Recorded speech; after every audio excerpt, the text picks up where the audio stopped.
Hello and welcome. You're watching Health and Wellness, Save a Life. I'm Gargi Rawat. Now, it's important to live a balanced life, and our health and well-being play an important role in this. Every day, though, we're warned about many devastating diseases. However, one of the deadliest is heart disease.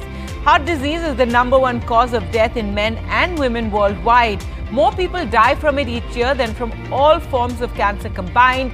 Heart disease does not only occur in older adults, it's also affecting younger adults more and more. Educating the public about the signs of a heart attack and cardiac arrest, as well as the importance of taking immediate action to improve survival, can minimize the damage that can occur after a heart attack or cardiac arrest. Most cases of sudden cardiac arrest occur outside of hospitals, and it's most often at home and in public that it happens. Well, we can reduce the mortality rate through awareness and bystander intervention. Life-saving techniques such as cardiopulmonary resuscitation give you the opportunity to save a life. Save a Life is an initiative to make people aware of the early signs and symptoms of cardiac arrest so that patients can get to hospital on time and be trained in resuscitation if the need arises. Today, we have eminent cardiologists with us to help us understand sudden cardiac death, as well as the role of CPR to revive and save a life. Thank you so much, doctors, for joining us. We have Dr. Parag Rahatekar, consulting interventional cardiologist, Arihant Multi-Speciality Hospital, Nagpur. Dr. Rameshwar Bishnoi, Senior Consultant, Cardiac Sciences, Max Super Speciality Hospital, Shalimar Bagh, Delhi, and Dr. Rahul Gupta, Interventional Cardiologist, Apollo Hospitals, Navi Mumbai. Thank you so much for taking time out. Dr. Rahatekar, I'd like to start with you. The increasing prevalence of sudden cardiac death, or SCD, has made SCD a major global health problem. What are the causes of sudden cardiac death? Yeah. Hello everyone. Sudden cardiac death is a cardiac emergency where the heart suddenly stops beating. So sudden stoppage of the heart can be because of, most commonly, is a coronary artery disease, or what we say in common terms as a heart attack, or blockages in the heart. This will cause the blood flow to the heart muscles completely stopped, and in this way these heart cells die and they initiate abnormal electrical rhythms, which in medical terminology is known as a ventricular fibrillation. So this can cause a sudden cardiac arrest. Apart from heart attack, there can be conditions which is called a heart failure. That is, the heart of an individual pumps less than the normal individuals. Then in younger population, sometimes we hear episodes of sudden cardiac death. So that can be because of abnormal electrical rhythms which are due to some genetic conditions. Or it can also be due to some abnormal muscle mass. That is, the heart's muscle is abnormally large as compared to the general population. So medical term for this is a hypertrophic cardiomyopathy or a arrhythmogenic cardiomyopathy. So these are the common cardiac conditions which can lead to sudden cardiac death. Apart from this, there are conditions where we are admitted in hospital because of some viral infections, which can cause myocarditis or some fragile or inflammation of the heart. So this can initiate abnormal electrical rhythms.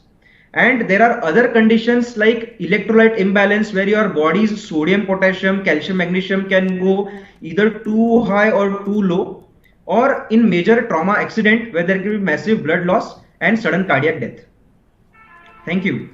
All right, Doctor, important to have that information. Dr. Gupta, it's said that men are significantly more likely to have their heart stop suddenly compared with women. Is that true? Yeah, so I think as you rightly pointed out, it is worldwide, it is known that females are slightly protected as compared to males. So females have lesser chances of having a heart disease or a heart attack as compared to male. But this is true only before the menopause, because till the menopause, the females have a protective hormones which reduces the chances of heart attacks in them, and consequently the chances of sudden cardiac arrest. But having said that, even in females, the most common reason for death is the heart disease and the heart attacks, and therefore it is very important that they take care of themselves, and they should not go by the sentence that it is lesser common. In fact, I have seen the observation in the recent past that the females, they have indulged into lifestyle which is not good for the heart, like smoking, alcohol, too much of stress level, lack of sleep, too much of physical inactivity, they are not exercising, they are involved. So although it is true that it is lesser common, but still it is one of the most common cause for death, and they need to take care of themselves in the correct way, and they should not just go by this sentence that it is lesser common and they are protected. All right. So important to know that, while it is more common in men, it is increasingly becoming more prevalent in women as well. So that's something women need to be aware about. Now, Dr. Bishnoi, if you could explain to us what is cardiac arrest and what does a person go through when they have one? How is it different from a heart attack? Yeah. Cardiac arrest or sudden cardiac death means patient's heart stops suddenly and patient goes sudden unconsciousness or in gasping state. So, patient in gasping state or unconscious means patient's heart stops acutely. There are certain myths and facts because cardiac arrest may occur in any age group, any gender, without any risk factors or without any history of heart disease. Although a patient having these type of features, then there is chance of cardiac arrest is more and more. As well, patient having heart attack or cardiac arrest, most of time cardiac arrest occurs due to heart attack. But there are certain more reasons for cardiac arrest to occur without any presence of heart attack. In heart attack, patient remains conscious. There is certain symptoms like chest pain or dyspnea, and patient with the cardiac arrest suddenly undergoes unconsciousness. There is no prior such history, and patient may go in gasping state. So we can differentiate which patient in heart attack or which patient in cardiac arrest. If patient is conscious and having chest pain, then there is heart attack. And if patient suddenly underwent or undergoes unconsciousness and without any prior symptoms, then it will be cardiac arrest. So to differentiate them, if patient in cardiac arrest, we should start immediately CPR. All right. So coming to my next question to Dr. Rahatekar, why is CPR important during heart emergencies?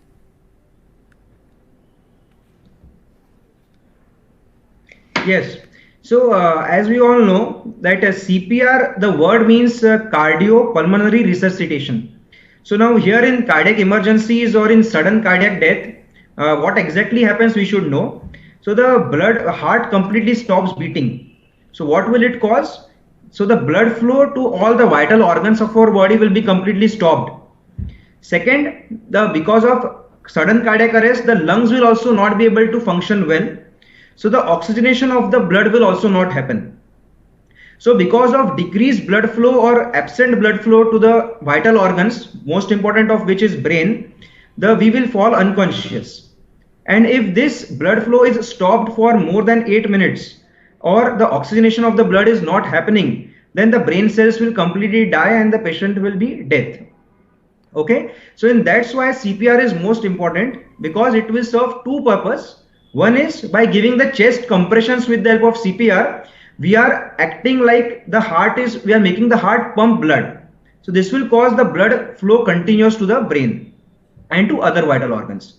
Second, in CPR, we also do rescue breathing. That is, a bystander will also provide artificial breaths to the patient. So that's why we are also providing oxygenation of the lung in such cases.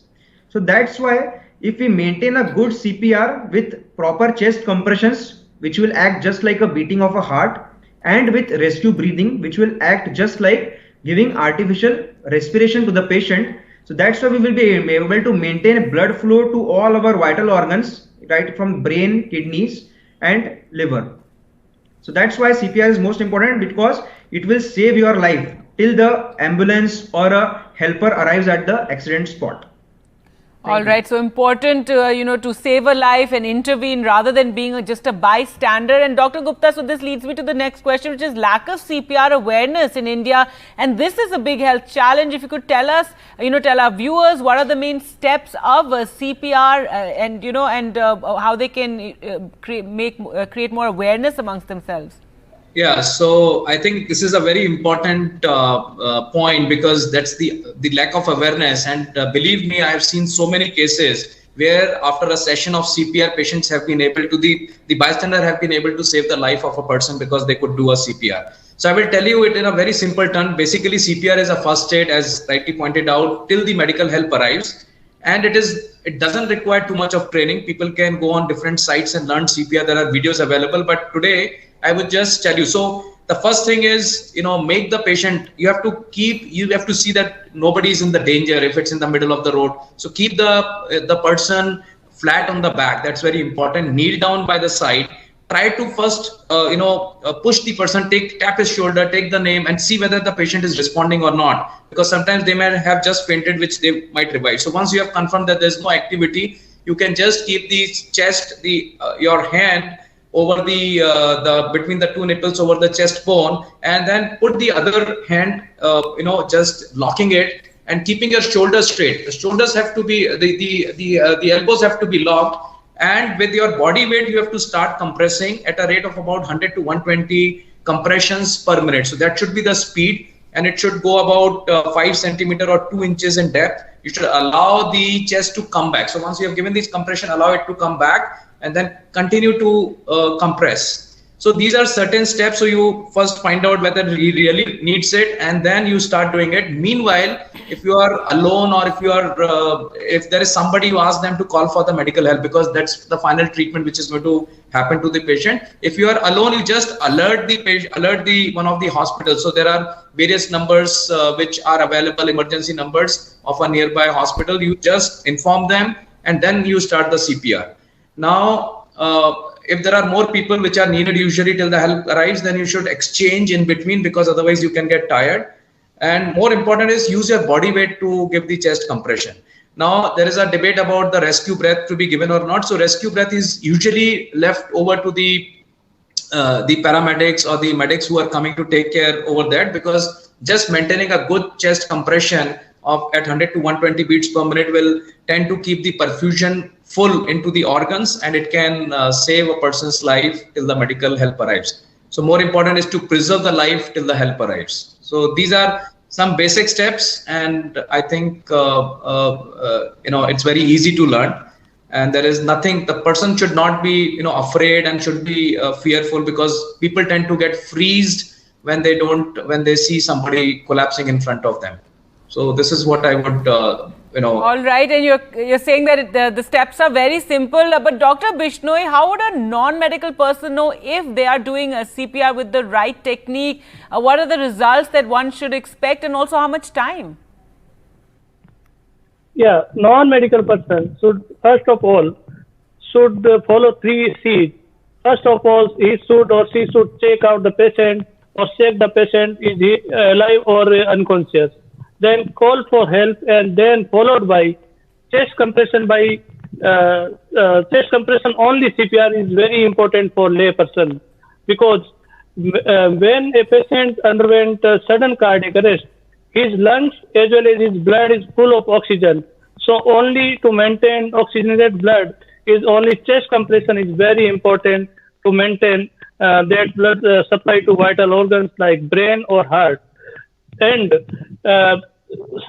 the time duration for chest compression, as Gupta sir told, that there should be chest compression of continuous nature by 100 to 120 per minute, and chest compression of around 5 centimeters per compression. And after every compression, there should be complete take of weight should be there. As well as time duration for chest compression should be around 20 minutes. Various studies says that up to 20 minutes of continuous CPR by rotating the person can gives good results with survival of patient with intact brain function. And some studies says up to 30 to 40 minutes of CPR, some patients revived with intact brain function.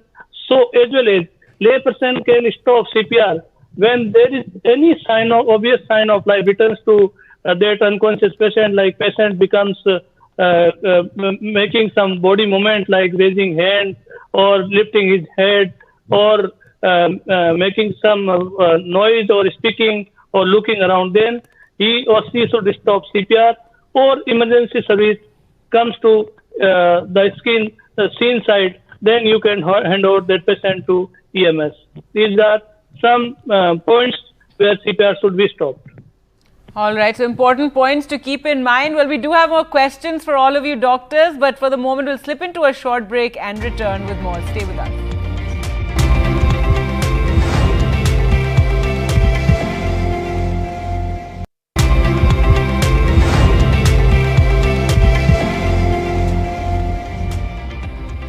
Welcome back. You're watching Save a Life, and we're talking about awareness regarding CPR and heart disease. Well, let's go back to our doctors with more questions. And Dr. Rahatekar, what can happen if CPR is done incorrectly? Yes. So if CPR is done incorrectly, because of inadequate chest compressions, we will not be able to give adequate blood flow from the heart to the vital organs. So because of inadequate blood flow and inadequate oxygenation by the lungs due to inadequate rescue breathing, our brain cells and other organ cells will not be able to get sufficient oxygen and blood flow. So they will probably die in the course of time. Second is, when you are giving chest compressions by not proper technique, then this can lead to fracture of the sternum or broken ribs. Also, it can cause sometimes injury to your lung. In the medical terminology, it is known as a pneumothorax, or it can also cause injury to your abdominal organs, that is liver, spleen, stomach. So these are the complications of incorrectly doing CPR. So definitely CPR is a very exhausting situation, but you can always ask for help from a bystander so that you can alternately do CPR. All right, Dr. Gupta, if you could tell us about guidelines for CPR. What are the current guidelines for CPR in the country? Yeah, so there have been two thoughts, and I think we discussed also that one was you give 30 chest compressions and then you give 2 rescue breaths. But it has been found that rescue breath may not be very important, and people who are bystander and may not be comfortable giving a breath. So it has been worldwide now accepted that if you give chest compressions which are adequate, which means adequate chest compression means for an adult it should go to about 5 centimeters of depth when you are compressing the chest, and it should be at a speed of about 100 to 120 beats per minute. And suppose, as I discussed with you, you have to do it in a correct way, which you can actually learn into videos. So people have to take just small time, just do it once, just learn it, and it is very easy. Maybe we will not be, we don't have the mannequin to demonstrate, but it is quite easy. And after you have done 4-5 cycles and you're feeling a little tired, make the other person call for help, ask them to give the compressions, and this is usually good enough. So guidelines are just continue with the chest compressions till the medical help arrives in a correct way, where you are able to give 5 centimeter or 2 inches of compression. If it is a kid, if it's a child, then you can use only single hand to give a chest compression. And if it is an infant which you find that for any reason he has stopped responding, don't need to get panic. Just use 2 fingers on an infant which is a very small kid, a year old, and you can do it with just 2 fingers to give a small compression. So it is, for adult it is about 2 inches, for a child it is about 1 inch, and for the infant it is slightly lesser than that. And these are the guidelines. And I think I have seen myself a lot of life being saved after these CPR sessions, and I think through these awareness session, it's a great help to the humanity, because you can increase the chances of survival to almost twice to thrice if somebody can initiate a CPR and call for the medical help till the medical help arrives, and if they continue to do CPR. And I have certain experiences where people have continued, which has happened in the hospital for 30 minutes, 40 minutes, 45 minutes, where they continued the CPR, and if the CPR is effective, you can still survive by doing a definitive therapy even after a very long CPR. All right. And Dr. Bishnoi, how important is CPR training for people who have relatives suffering from heart disease, and that would probably cover most families in India? Well, as we know, sudden cardiac arrest can occur in any age group or any person without any history of cardiac element. But all we know is patient having history of heart attack or any cardiac element, or in family there is high risk factors are there, then these type of patients or persons are more prone to develop sudden cardiac arrest. So in family members, if there are certain trained person in there, in case of sudden cardiac arrest happens in family, in that time, in properly timing, if family members are giving proper CPR by chest compression only, he can revive that patient with good intact brain function, as well as maintain circulation to vital organs like brain or heart, as emergency health services is to scene, so that later on the patient can be handed over to EMS. So by training to family members in these type of history of family members, CPR is very vital to save patients. All right. Well, thank you so much, doctors, for sparing your time and talking about this very important issue and the importance of learning CPR as well as heart health and how to be more aware. Thank you all for watching at home. Goodbye.